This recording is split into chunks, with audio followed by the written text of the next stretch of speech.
Friends, welcome to my YouTube channel. కింద డిస్క్రిప్షన్లో మా యాప్ లింక్ ఉంది friends.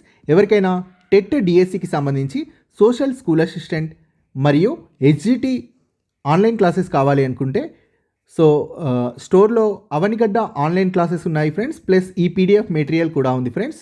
PDF material 50 rupees, Avanigadda online classes Pragna coaching సెంటర్వి 100 రూపీస్కి అవైలబుల్ ఉన్నాయి ఫ్రెండ్స్. సో మీకు నచ్చితే కోర్స్ కింద ఐఆమ్ ఇంట్రెస్టెడ్ అని క్లిక్ చేయండి ఫ్రెండ్స్. మీ వాట్సాప్కి లింక్ వస్తుంది. పేమెంట్ చేస్తే కోర్సెస్ యాక్సెస్ అవుతాయి. So 6th class social TET and DSC ప్రత్యేకం. ప్రజాస్వామ్య ప్రభుత్వం. కీలక పదాలు. ప్రజాస్వామ్యం అంటే ప్రజల చేత ప్రజల కోసం నడిచే ప్రభుత్వం అని అబ్రహం లింకన్ నిర్వచించారు. రాజరికం. రాజులు పరిపాలించే విధానాన్ని రాజరికం అంటారు. రాజ్యాంగం. దేశానికి అత్యున్నతమైనది దిశానిర్దేశం చేసేది. ఇందులో పౌరుల హక్కులు, విధులు మరియు బాధ్యతలు మొదలైనవి ఉంటాయి. ఎన్నికలు. ప్రజలు తమ ప్రతినిధులను ఓటు హక్కును వినియోగించి ఎన్నుకుంటారు. ఈ ప్రక్రియనే ఎన్నికలు అంటారు. భారతదేశంలో ఎన్నికలు సాధారణంగా 5 సంవత్సరాలకు ఒకసారి జరుగుతాయి. ప్రతినిధి. కొద్దిమందికి కానీ ఒక సమూహానికి కానీ ముందుండేవారు. ప్రాతినిధ్య ప్రభుత్వాలు. ప్రజాస్వామ్య ప్రభుత్వాలన్నీ కూడా ప్రాతినిధ్య ప్రభుత్వాలు. ప్రాతినిధ్య విధానం. ప్రజలు తమ ప్రతినిధులను ఎన్నికల ప్రక్రియ ద్వారా ఎన్నుకుంటారు. వయోజనులు. 18 సంవత్సరాల నుండి ఓటరుగా నమోదైన వ్యక్తి. మేనిఫెస్టో. ఎన్నికైతే చేపట్టబోయే కార్యక్రమాల జాబితాను మేనిఫెస్టో అంటారు. సిరా గుర్తు. సో ఇది కలర్ నేను చేంజ్ చేస్తాను ఫ్రెండ్స్. ఓటు వేసిన తర్వాత రెండవసారి ఓటు వేయకుండా ఉండటానికి చేతి వేలిపై చెరిగిపోని సిరా గుర్తును వేస్తారు. సో ఈ లెసన్లో కొంచెం ఇంపార్టెంట్ పాయింట్స్ కొంచెం చాలా తక్కువగా ఉన్నాయి ఫ్రెండ్స్. సో అవి నేను హైలైట్ చేశాను. ఈ రోజుల్లో నిర్ణయాలు తీసుకోవడానికి, వాటిని అమలు చేయడానికి ప్రతి దేశానికి ఒక ప్రభుత్వం అవసరం.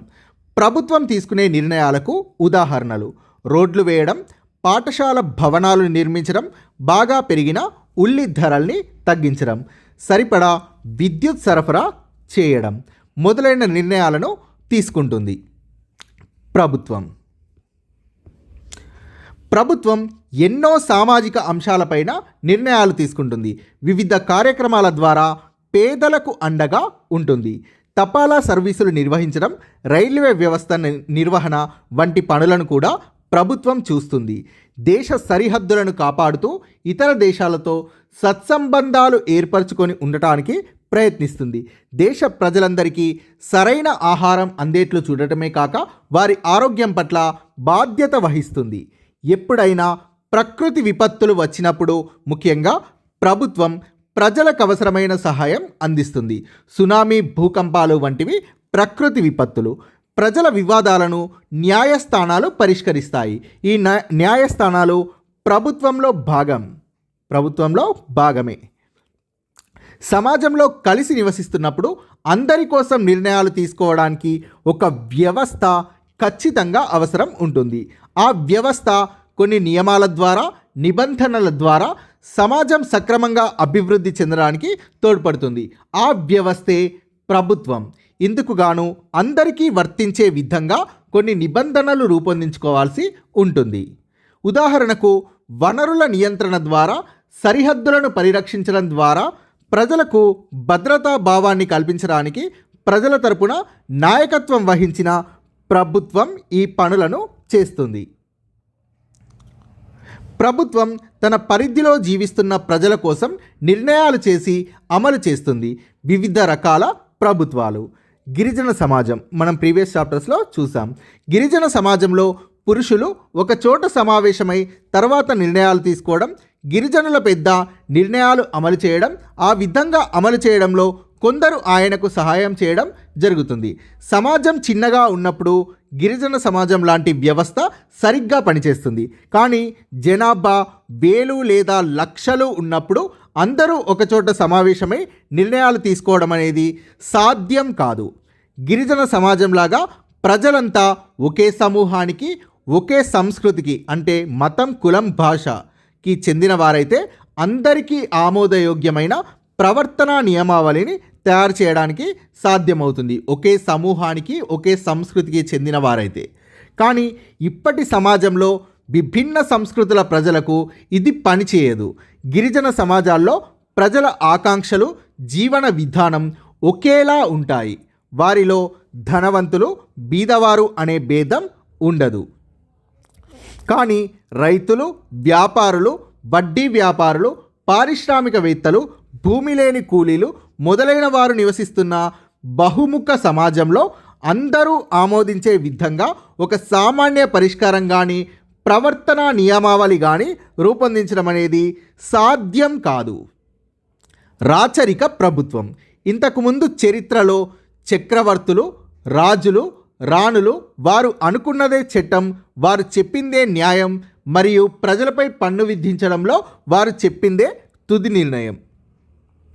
సో చక్రవర్తులు, రాజులు, రాణులు పరిపాలించే కాలంలో వారు చెప్పిందే చట్టం, న్యాయం మరియు పన్ను విధించడంలో కూడా వారు చెప్పిందే ఫైనల్ డెసిషన్. ఎవరైనా రాజుల నిర్ణయానికి వ్యతిరేకంగా పోయినా, ధిక్కరించినా వాళ్లకు రాజులు కఠిన శిక్షలు విధించేవారు. ఎక్కువ మంది రాజులు రాజ్య పరిపాలన కంటే రాజ్యాన్ని విస్తరించడంపైనే ఎక్కువ సమయాన్ని వెచ్చించేవారు. ఇలాంటి ప్రభుత్వాన్ని రాజరికం అని అంటారు. రాజు లేక రాణి కొన్ని సమయాల్లో నిర్ణయాలు తీసుకునేటప్పుడు ఇతరులను సంప్రదించేవారు, కానీ తుది నిర్ణయం మాత్రం రాజుదే. రాజులు తాము తీసుకున్న నిర్ణయాలకు వివరణ ఇవ్వాల్సిన అవసరం లేదు. ప్రజాస్వామ్య ప్రభుత్వాలు. విభిన్న ప్రజల విభిన్న అభిప్రాయాలను ఇమిడ్చుకుంటూ సమాజంలో అన్యాయం, అణచివేతకు పాల్పడే శక్తులను నియంత్రించగలిగే ప్రభుత్వమే ప్రజాస్వామ్య ప్రభుత్వం. ప్రపంచవ్యాప్తంగా ఎన్నో ఉద్యమాలు రాచరికానికి వ్యతిరేకంగా జరిగిన ఫలితంగా ప్రజల ఆకాంక్షలకు అనుగుణంగా పనిచేసే ప్రజాస్వామ్య వ్యవస్థ ఏర్పడింది. భారతదేశం ప్రజాస్వామ్య దేశం. విభిన్న మతాలు, భావాలు, విభిన్న సంస్కృతులు, ఆకాంక్షలు గల సమాజంలో ప్రజలందరి అవసరానికి అనుగుణంగా ప్రభుత్వం పనిచేయాల్సి ఉంటుంది. భారతదేశంలో కోట్లాది ప్రజలు నివసిస్తున్నారు. పౌరులందరూ నిర్ణయాలు తీసుకోవడంలో పాలు పంచుకుంటే అసంఖ్యాకమైన అభిప్రాయాలు, నెంబర్ ఆఫ్ అభిప్రాయాలని ఇంగ్లీష్ కౌంట్లెస్ ఒపీనియన్స్, అసంఖ్యాకమైన అభిప్రాయాలు వెలువడతాయి. ఇది నిర్ణయాలు తీసుకోవడంలో జాప్యానికి అంటే ఆలస్యానికి కారణమవుతుంది. అంతేకాక అందరూ పౌరులు ప్రభుత్వ కార్యక్రమాల మీద సమయం, డబ్బు వెచ్చించరు. ఇందుకు గాను మనకు 2 మార్గాలు ఉన్నాయి: ప్రాతినిధ్య ప్రజాస్వామ్యం మరియు మెజారిటీ పరిపాలన. ఈ రోజుల్లో ప్రజాస్వామ్య ప్రభుత్వాలన్నీ కూడా ప్రాతినిధ్య ప్రభుత్వాలే. ప్రాతినిధ్య విధానంలో ప్రజలు తమ ప్రతినిధులను ఎన్నికల ప్రక్రియ ద్వారా ఎన్నుకుంటారు. ఉదాహరణకు ఒక గ్రామంలో 2000 నుండి 5000 వరకు జనాభా ఉంటే ఆ గ్రామాన్ని వార్డులుగా విభజిస్తారు. ఒక్కొక్క వార్డుకు 100 నుండి 200 ఓటర్లు ఉంటారు. ప్రతి వార్డు నుండి ఒక ప్రతినిధిని ఎన్నుకుంటారు. ఈ ఎన్నికల్లో గ్రామంలోని వయోజనులు అంటే 18 సంవత్సరాలు నిండి ఓటరుగా నమోదు అయిన ప్రతి వ్యక్తి పేద, ధనిక, స్త్రీ, పురుష, మత, భాష, నిరక్షరాస్యులు, విద్యాధికులు అనే భేదాలు లేకుండా ఓటు వేస్తారు. ప్రతి వ్యక్తి అందరికంటే ఎక్కువ ఓట్లు వచ్చిన వారిని ప్రతినిధులుగా పిలుస్తారు. ఎన్నికైన ప్రతినిధులు సమావేశాల ద్వారా ప్రజల పక్షాన నిర్ణయాలు తీసుకుంటారు. ఎన్నికల ముందు వివిధ అభ్యర్థులు లేదా పార్టీలు తాము ఎన్నికైతే చేపట్టబోయే కార్యక్రమాల జాబితాను అంటే మేనిఫెస్టోను ఓటర్ల ముందు ఉంచుతారు. ఎవరిని తమ ప్రతినిధిగా ఎన్నుకోవాలో నిర్ణయించుకోవడానికి ఓటర్లకు ఇది ఉపయోగపడుతుంది. ఎన్నికైన ప్రతినిధులు ఒక నిర్ణీత కాలానికి ప్రతినిధిగా ఉంటారు, సాధారణంగా 5 సంవత్సరాలు. భారతదేశంలో 5 సంవత్సరాలకు ఒకసారి ఎన్నికలు జరుగుతాయి. ప్రజలు తమ ప్రతినిధులను ఎన్నుకుంటారు. ప్రాతినిధ్య ప్రజాస్వామ్యంలో సాధారణ మెజారిటీ ద్వారా కూడా ప్రతినిధులు ఎన్నికవుతారు.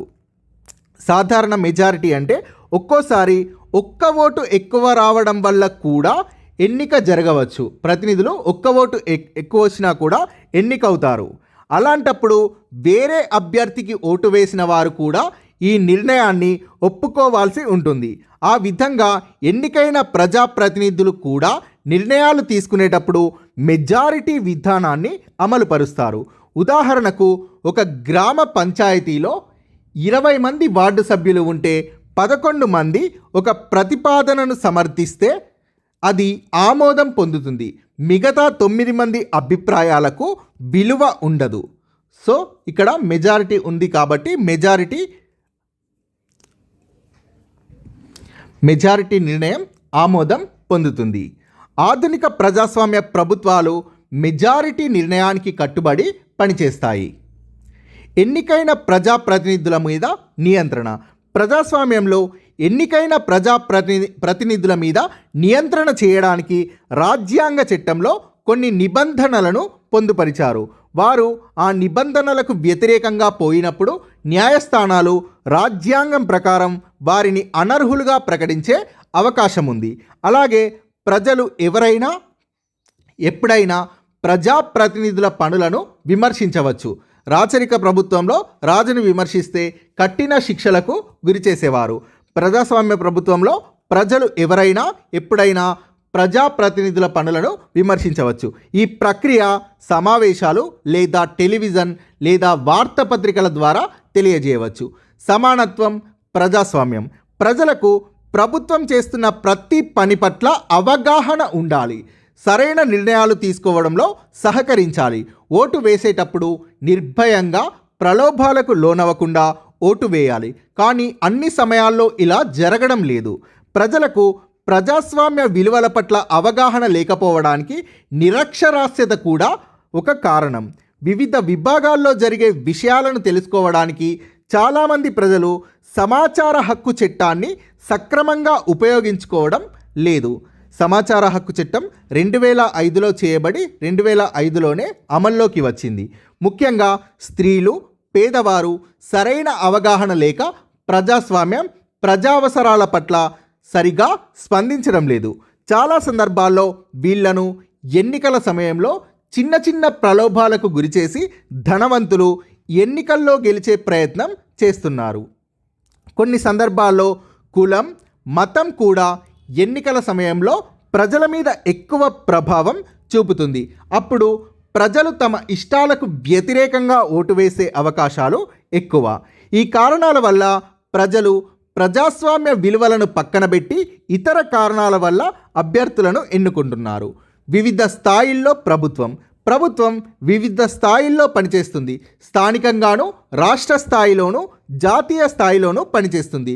వివిధ స్థాయిల్లో ప్రభుత్వం స్థానికంగా మనం ఉన్న ప్రాంతంలో మన కోసం పనిచేసేది, రాష్ట్ర స్థాయిలో రాష్ట్రానికి మొత్తంగా పనిచేసేది, జాతీయ స్థాయిలో దేశం మొత్తానికి బాధ్యత వహించేది.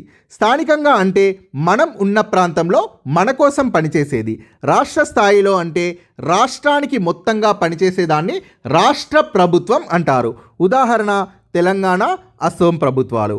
జాతీయ స్థాయిలో ఉన్న ప్రభుత్వం దేశం మొత్తానికి బాధ్యత వహిస్తుంది. ప్రజాస్వామ్యానికి అమెరికాకు చెందిన అబ్రహం లింకన్ ఇచ్చిన నిర్వచనం ప్రజల చేత ప్రజల కోసం నడిచే ప్రభుత్వం ప్రజాస్వామ్యం. ఓటు వేసిన తర్వాత రెండవసారి ఓటు వేయకుండా ఉండటానికి చేతివేలిపై చెరిగిపోని సిరా గుర్తును వేస్తారు ఎలక్షన్స్ టైంలో. So thank you friends. Please subscribe this channel.